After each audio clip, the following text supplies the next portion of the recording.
আসসালামু আলাইকুম। আপনারা জানেন যে জুলাই গণ অভ্যুত্থান নিয়ে জাতিসংঘ একটি ঐতিহাসিক প্রতিবেদন দিয়েছিল এবং এটি শুধুই একটি ডকুমেন্ট নয়, এটি গণহত্যার শিকার সমস্ত শহীদদের প্রতি সম্মাননাও বটে। আমরা প্রত্যাশা করেছিলাম যে একমাত্র বাংলাদেশে একটি ফ্যাসিস্ট দল আওয়ামী লীগ, যার গণহত্যার প্রমাণ হিসেবে জাতিসংঘ এই প্রতিবেদনটি দিয়েছে, যেটা বাংলাদেশের আর কোনো দলের সাথে এটা ঘটেনি।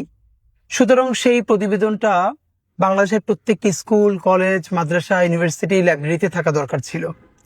আওয়ামী লীগ এখানে মাফিয়াতন্ত্র কায়েম করে কিভাবে একের পর এক গণহত্যা করলো এবং সর্বশেষ জুলাইয়ে গণহত্যা পরিচালনার মধ্যে দিয়ে এখানকার শিশু, কিশোর, বৃদ্ধ থেকে শুরু করে নারী পুরুষ নির্বিশেষে গণহত্যা চালিয়ে তারা দিল্লিতে আশ্রয় নিল এবং বাংলাদেশকে রক্তের সাগরে ভাসিয়ে দিল। জাতিসংঘের এই ডকুমেন্টের মধ্য দিয়ে এটির একটি ঐতিহাসিক সত্যতা প্রমাণিত হয়েছে। যদিও যদি জাতিসংঘ এই ডকুমেন্ট প্রকাশ নাও করতো, তবুও এটা তো আমাদের 18 কোটি মানুষের চোখের সামনে ঘটেছে। তবুও আমরা মনে করি যে আন্তর্জাতিক এই সংস্থাটির প্রতিবেদনের মধ্য দিয়ে এটির একটা আন্তর্জাতিক স্বীকৃতি মিলল যে আওয়ামী লীগ একটি গণহত্যাকারী সংগঠন এবং বাংলাদেশে কিভাবে লাশ পুড়িয়ে দেওয়া হয়েছে শুধু নিজের ক্ষমতা এবং দিল্লির আধিপত্যবাদ টিকিয়ে রাখবার জন্য। তা আমরা যখন ভাবছিলাম যে বাংলাদেশে জাতিসংঘ যে জুলাইয়ের ঐতিহাসিক গণ অভ্যুত্থান নিয়ে যেই প্রতিবেদনটি দিয়েছে, এটা তো অফকোর্স ইংলিশে দিয়েছে, এটার বাংলা অনুবাদ করে বাংলাদেশের প্রত্যেকটা মুক্তিকামী মানুষের কাছে এটা পৌঁছানো দরকার।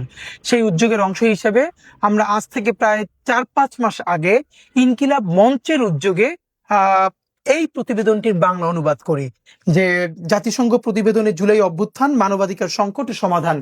জাতিসংঘ যেই ইংরেজি ডকুমেন্টটি দিয়েছে, প্রতিবেদনটি দিয়েছে, আমরা ইনকিলাব মঞ্চের উদ্যোগে আমরা বেশ গুরুত্ব দিয়ে এবং সর্বোচ্চ সতর্কতার সাথে আমরা খুব ভালো অনুবাদ করবার চেষ্টা করেছি এবং অনুবাদটার আমরা 3টা রিডিং করেছি, first reading, second reading, third reading. এবং আমরা একটা যেটা ব্যতিক্রম করেছি সেটা হলো অনুবাদটা যাতে কারো কাছে কখনো মিসলিডিং মনে না হয়, এই জন্য আমরা প্রত্যেকটা জায়গায় ইংলিশ টেক্সটকে সাথে রেখেছি। জাতিসংঘের যেটা মূল ইংলিশ টেক্সট তাদের প্রতিবেদনে, সেই ইংলিশ টেক্সট রেখে রেখে আমরা এরকম বাংলা অনুবাদ করেছি, যাতে কেউ চাইলে ইংলিশ থেকে বাংলা অনুবাদটা ঠিক আছে কিনা এটা ক্রস চেক করে দেখতে পারে। তা আমরা চাইছি যে উদ্যোগটা নেওয়া উচিত ছিল বাংলাদেশ সরকারের, নেওয়া উচিত ছিল বাংলাদেশের সেই সমস্ত রাজনৈতিক দলগুলোর যারা এই জুলাই গণ অভ্যুত্থানের মধ্য দিয়ে অনেক বেশি তাদের অধিকার ফিরে পেয়েছেন। যদি জুলাই বেঁচে না থাকে তাহলে বাংলাদেশের আজকের অধিকার, ইনসাফ, স্বাধীনতা, সার্বভৌমত্ব তো বেঁচে থাকবে না। আমরা প্রত্যাশা করেছিলাম সেটা হবে, কিন্তু হয় নাই।